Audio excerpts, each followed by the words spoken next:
Ay, welcome sa kusina ni Daria. Ang lulutuin natin ay pork humba. Napakadali lang po natin lutuin ang pork humba. Una, ilalagay muna natin ang bawang at hintayin natin mag golden brown. Ito ay panglasang Pinoy.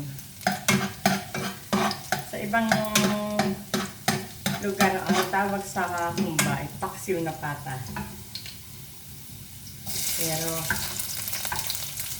mas kilala sa amin sa mga Kapagalogan ang pork humba. Tapos niya, meron na ako nakaprepare na pata. Ito ay pinalambot ko na. Pag okay na at malambot na ang sibuyas, ilalagay ko na itong patang pinalambot ko. Pinalambot ko na ito. Pinalambot ko na yung pata.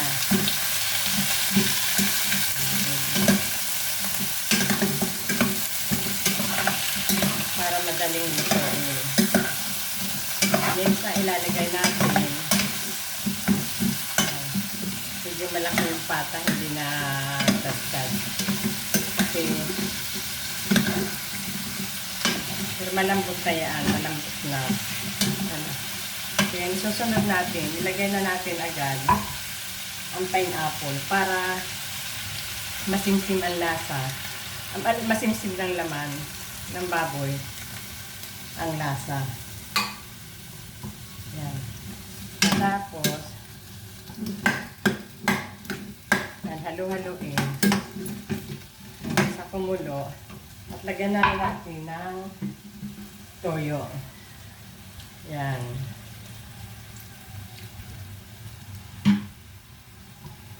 Haluin uli.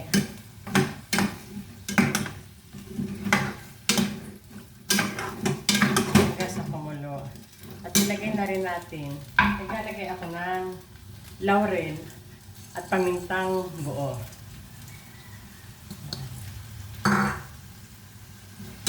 Halo uli para masama-sama ang lasa.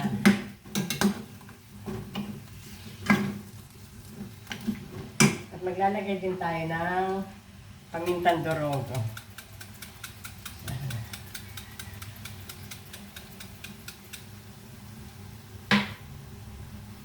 Then, hindi nawawala sa aking recipe ang laging oyster sauce. At ito ay ang Mamasitas. Subok lang masarap ito. Ang Mamasitas.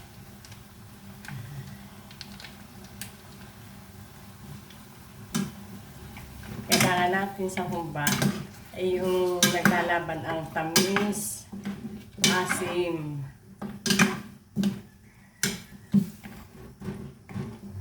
Halagyan natin ang kaunting asin. Mamaya natin dadagdagan ayun sa panlasa natin. Kasi pag naparami, baka naman mapaalat, hindi na. Opo. Habang niluluto ko ito, ako ayan, kumukulo na. Hintayin lang natin yung simsim na ang pineapple na inilagay natin. At ang susunod natin, halagyan natin ng kaunting asukal. Ito ang mag-aano ng sa sweet and sour. Parang sweet and sour. Laban lagi ang asim at tamis.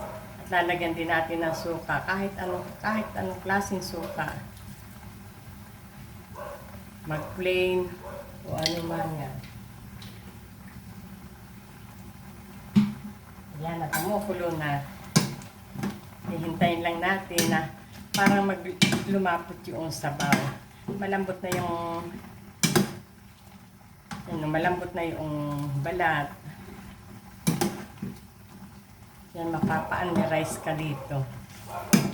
Dating half rice ako, baka unli-rice na ako ngayon. Sobrang sarap. Sa amoy pa lamang.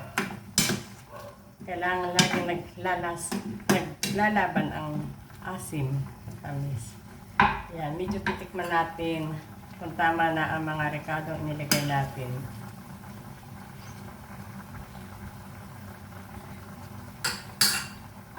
Yan, medyo kulang pa sa asin.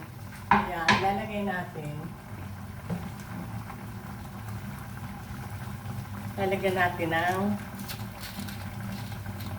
kaunting patis para lalong lumasa.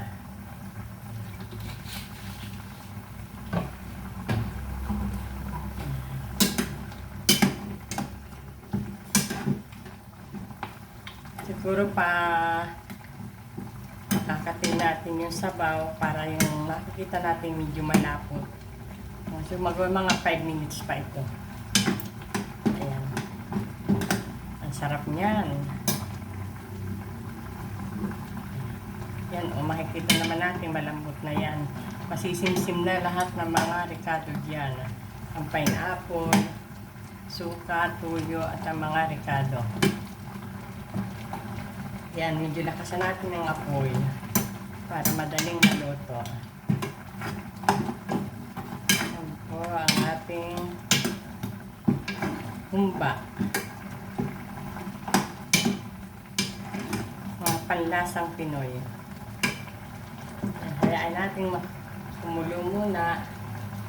Takpan ng kaunti para mabilis maluto. Ayan. Ating uling tikman kung ano pa ang kulang sa mga rekado.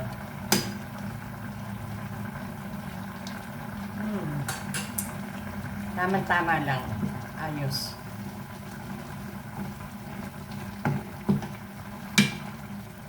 Madali nang maluto ang aming humba.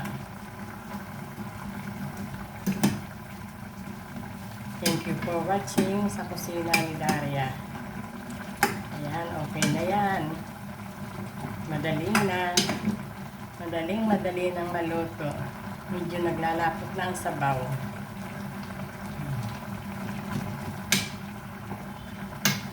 Bali, ang magandang gawing humba sa pata ng baboy. Yung sa unahan para medyo may laman. Bali yung isang buong pata ito, hinati namin.